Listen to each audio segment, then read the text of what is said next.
ನೋಡ್ರಿ, ನಿನ್ನೆ ಈ ಗೋಡೆ ಮಾಡಿದ್ದಾನೆ. ಪಿ ಪಿ ಮಾಡ್ಬೇಕಾದ್ರೆ ಈ ಥರ ಇರಬೇಕು, ಮಾಡಬಾರ್ದು ಇದು.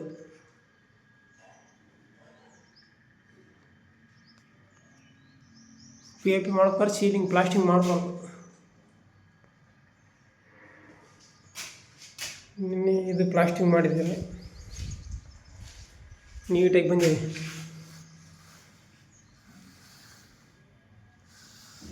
ಎಷ್ಟು ನೀಟಾಗಿ ಬಂದಿದೆ ಈ ಗೋಡೆ ಮತ್ತು ಈ ಗೋಡೆ.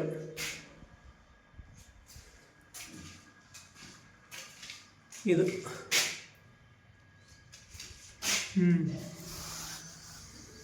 ನೀಟಾಗಿ ಮಾಡಿದ್ದಾರೆ, ಪರವಾಗಿಲ್ಲ.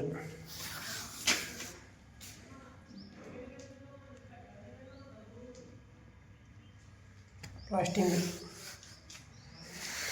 ಇದ್ರ ಮೇಲೆ ಪಟ್ಟಿ ಬರುತ್ತೆ, ಪೇಂಟ್ ಪಟ್ಟಿ. ಇವತ್ತು ಈ ಗೋಡೆ, ಈ ಸೀಲಿಂಗು, ಈ ಗೋಡೆ ಮಾಡ್ತಾರೆ.